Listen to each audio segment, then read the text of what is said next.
What's up? Welcome back to Nowstalgia. Dave here with a review of A Knight of the Seven Kingdoms, Episode 1, 6 episodes out in full on HBO. This, of course, is the second Game of Thrones spin-off series following House of the Dragon, which will be returning for Season 3 later this year. And this spin-off series is particularly notable for how it is different from its predecessors. I adored A Knight of the Seven Kingdoms Season 1. This series is such a great off-speed pitch for Game of Thrones and a perfect complement to House of the Dragon. By being a smaller scope, character-focused series largely set in one location, we're able to spend time in Westeros in a way that's reminiscent of the early days of Thrones. There's not a ton of plot to service, no great CGI battle that needs to be created. We're out here chilling with Dunk and Egg. Ira Parker did a great job adapting this novella, which was only 120 some odd pages. The decision to make this a 6-episode half-hour series was such a great idea. They also really nailed the casting. I mean, Peter Claffey as Dunk, young Dexter, Ansell as Egg, tremendous, but then all the supporting characters. I mean,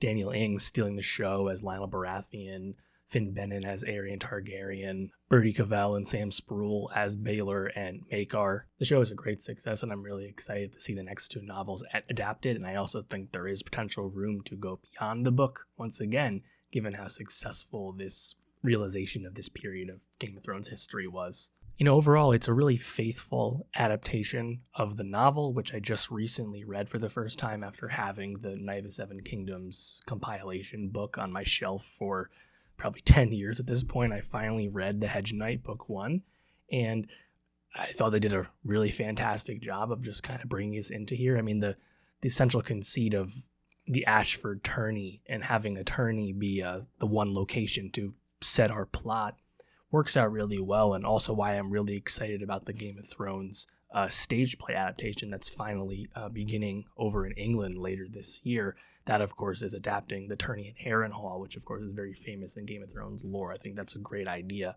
But to use a tourney as the setting for this series was a great way just to have a lot of characters all in one place and just get to know these people. And there's still plenty of subversion to the plot. You know, I think as people are watching this show and as it begins and you're getting to know Dunk, you think this is going to be maybe not a rags to riches story, but at least some kind of like sports movie trope type thing where he's going to somehow win the tourney or exceed expectations despite not having much in the way of formal training against all these, you know, landed knights of the realm. But the story is able to twist the plot into something that's much more exciting with this trial of the seven, of course, when Dunk is basically wronged by Aerion and has to defend himself before his life is completely ruined.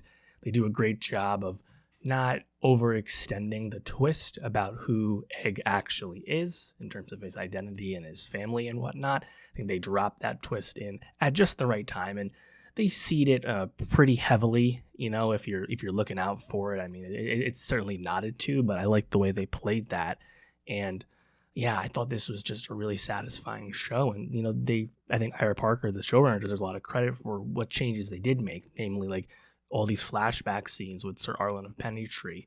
A lot of that was, you know, kind of in Dunk's head and spoken of and thoughts he had, but we actually go back and see a good amount of these. And of course, there's the really mammoth flashback in episode 5, which is completely absent from the book, where we kind of learn in great detail how Dunk escaped Flea Bottom and came into the service of Sir Arlen, basically out of pure happenstance. This show does a great job of reminding us about a key tenet of early Thrones, whether you think of Arya and the Hound, or Brienne and Podrick, or Tyrion and various people he accompanies, right? It's a common theme of the bastards and broken things, you know, trope within Thrones, and having Dunk, this mammoth man of humble beginnings, paired with Egg, this young princeling of great privilege but no experience. It's really, really good stuff. And again, I think it's peppered in so well because even though, again, the show moves at a brisk pace, we don't get to know too many supporting characters too well. All their scenes, I think, are really impactful. I mean, Daniel Ings runs away with every scene he's in as Lionel Baratheon. Lionel Baratheon definitely a much bigger face on the show than he necessarily is on the page, but I think right away when we spend that time in his tent and we see him as this very merry lord who likes to party and drink and whatnot, the tug of war scene that he partakes in and exits and returns to the rope at inopportune times for the rest of the tuggers.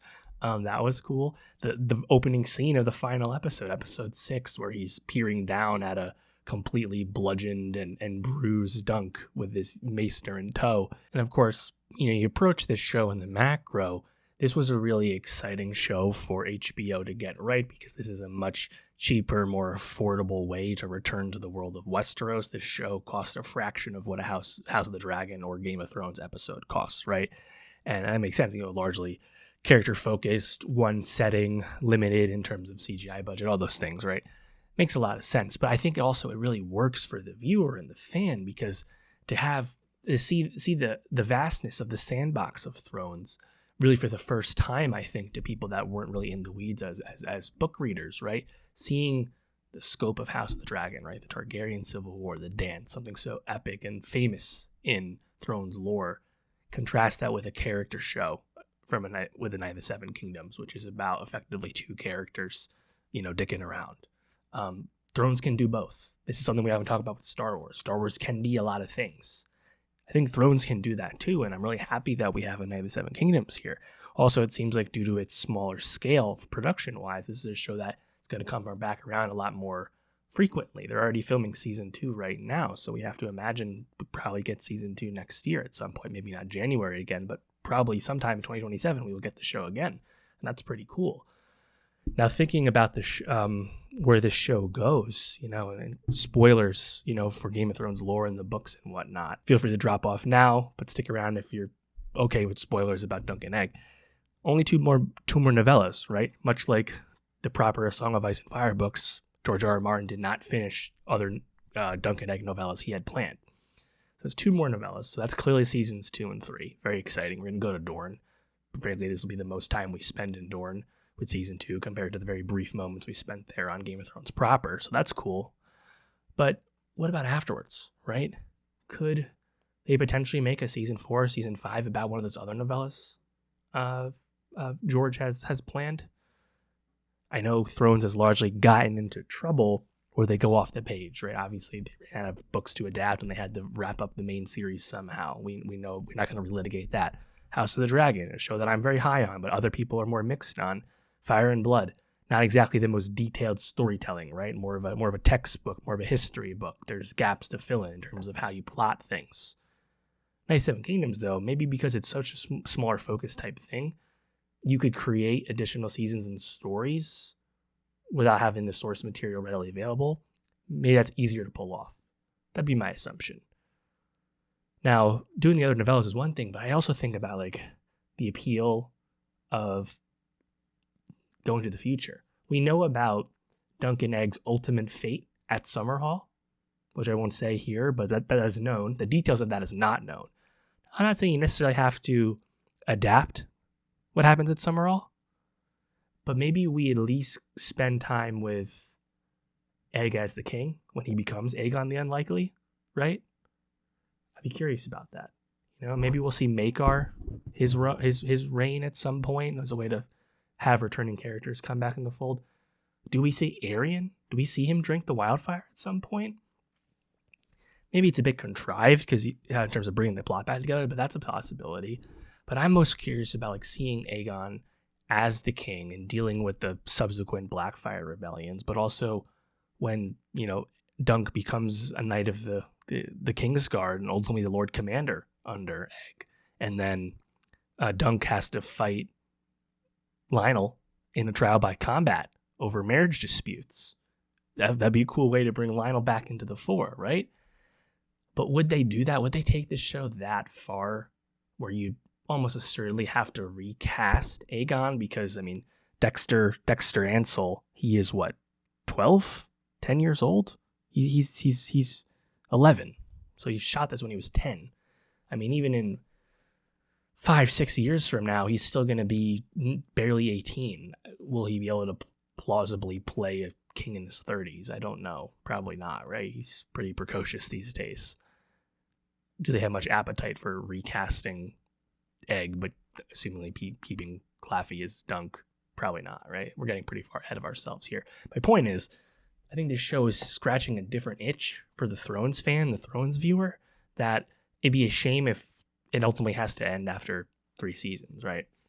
Because after House of the Dragon, if they want to make another epic, obviously Aegon's Conquest is sitting right there to eventually do. You're not going to do 2 big expensive shows at once, so that's ways down the line. You got the tourney at Harrenhal on stage, which is really cool. I don't know if they're ever going to do Robert's Rebellion just because it's so close to Game of Thrones, and you're going to be recasting Robert and Ned and Jaime to make that show. So I don't really know if they ever fully go down that path. It's definitely very safe, but there's so much to do in Thrones. And I know this also leads into the fact that, relying on prequels and spin-offs and existing source material versus telling new stories, I just don't think there's really much appetite at all to go beyond what happened with Game of Thrones, especially with the books completely unfinished. I don't think George ever really wants to do that. Not that he has complete say in the matter in terms of making this with Warner Brothers, but HBO, but I would hope that they can find a way to keep Night of the Seven Kingdoms going, just because this show is such a great success, but also the structure and then the decision making that you saw displayed with this show, I think really lends a lot of confidence to continuing this show and it continuing in what it's been succeeding with. So really enjoyed it. I think it was ultimately still a blast, even though you're not watching like grand plot take place. And I think that really speaks to just the strength of these screenplays and the really thought put into how to tell this story on screen. So big fan of Night of the Seven Kingdoms Season 1. Looking forward to Season 2 probably sometime next year. And let me know, what do you think about the future of the show? Do you want to see it go beyond the 3 novellas? And do you want to see them try and take Aegon to being a king? Maybe we'll see Maester Aemon pop back up in his younger years, etc., etc. Young Barris and Selmy could factor in here. There's threads to pull on. Let me know where you're at with all that. And for more TV reviews, more Thrones, House of the Dragon later this year, subscribe. I'll see you next time.